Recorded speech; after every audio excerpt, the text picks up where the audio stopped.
بسم الله الرحمن الرحيم. يا أيها المدثر قم فأنذر وربك فكبر وثيابك فطهر والرجز فاهجر ولا تمنن تستكثر ولربك فاصبر فإذا نقر في الناقور فذلك يومئذ يوم عسير على الكافرين غير يسير. ذرني ومن خلقت وحيدا وجعلت له مالا ممدودا وبنين شهودا ومهدت له تمهيدا ثم يطمع أن أزيد كلا إنه كان لآياتنا عنيدا سأرهقه صعودا إنه فكر وقدر فقتل كيف قدر ثم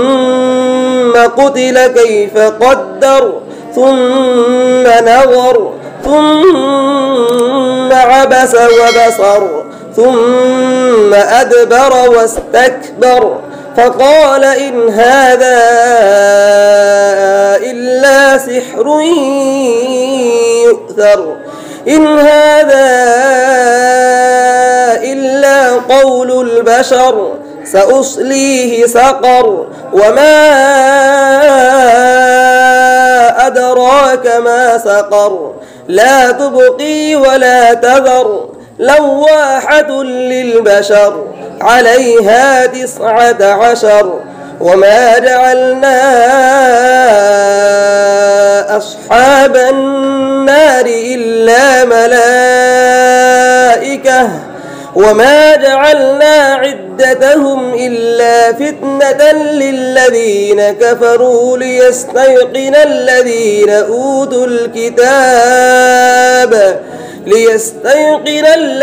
أوتوا الكتاب ويزداد الذين آمنوا إيمانا ولا يرتاب الذين أوتوا الكتاب والمؤمنون ويزداد الذين آمنوا إيمانا ولا يرتاب الذين أوتوا الكتاب والمؤمنون وليقول الذين في قلوبهم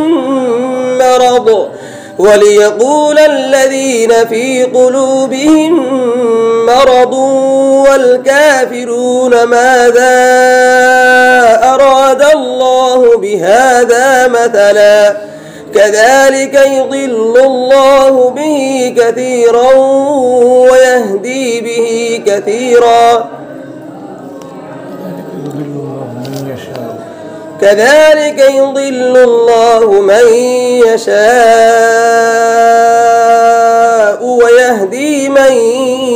يشاء وما يعلم جنود ربك إلا هو وما هي إلا ذكرى للبشر كلا والقمر والليل إذ أدبر والصبح إذا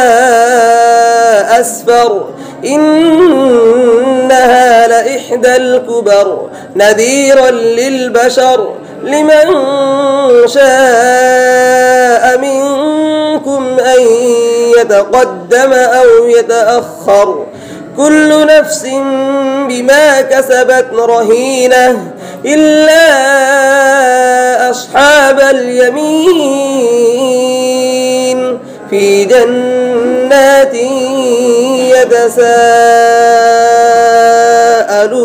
يتساءلون عن المجرمين ما سلككم في سقر قالوا لم نك من المصلين ولم نك نطعم المسكين وكنا نخوض مع الخائضين وكنا نكذب بيوم الدين حتى أتانا اليقين فما تنفعهم شفاعة الشافعين فما لهم عن التذكرة معرضين كأنهم حمر مستنفرة فرت من قسورة بل يريد كل امرئ منهم أن يؤتى صحفا منشرة كلا بل لا يخافون الآخرة كلا إنه تذكرة فمن شاء ذكره وما يذكرون إلا أن يشاء الله هو أهل التقوى وأهل المغفرة صدق الله العظيم.